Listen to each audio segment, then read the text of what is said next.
So guys, kung lang kailangan natin kung tayo nito sa kapit sa forma, kailangan pasok yan ng 5 cm.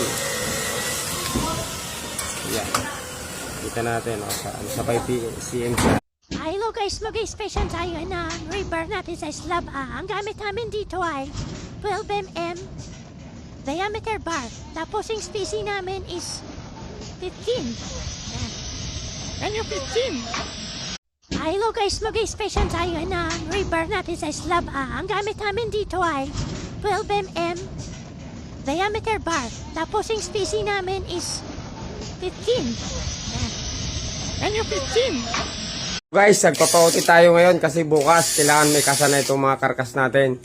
Ito ay laminated plywood na 11 layers guys. 11 layers yan. Kaya medyo maganda ang presyo nito. Pansinin nyo guys.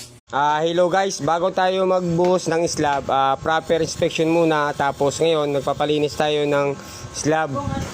Kasi hindi natin pwedeng buhusan kung maruming ang steel deck natin at ibang slab. Kasi nandyan yung mga pinaglagarian, sodas.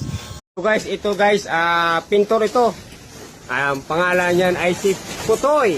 Bansag namin Putoy. Dati siyang pintor. Gusto niya matuto mag-plastering. Tinuruan ko siya kanina. So, nakaintindi na. Ito guys, pintor ito. Ang pangalan niyan ay si Putoy. Bansag namin Putoy. Dati siyang pintor. Gusto niya matuto mag-plastering. Tinuruan ko siya kanina. So, nakaintindi na. Hello guys, pabubuhos tayo ngayon ng slab. Nagpapaset tayo ngayon ng line pump para maganda na agad pagdating ng ready mix na okay na tong line pump natin. So nakaset na to. So bali ang inaubos namin dito ay 10. Akala mo simpleng buhos lang. Ito ang sikreto sa matibay na pundasyon.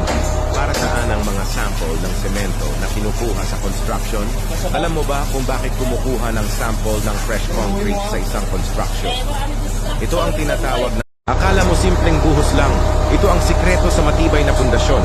Para saan ang mga sample ng semento na kinukuha sa construction? Alam mo ba kung bakit kumukuha ng sample ng fresh concrete sa isang construction?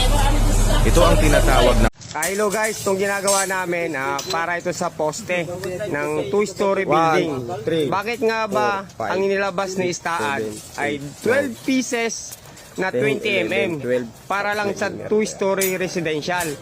Hello guys, itong ginagawa namin para ito sa poste ng 2-story building. 3, Bakit nga ba 4, 5, ang inilabas ni Istaan ay 12 pieces na 20 mm para lang sa 2-story residential?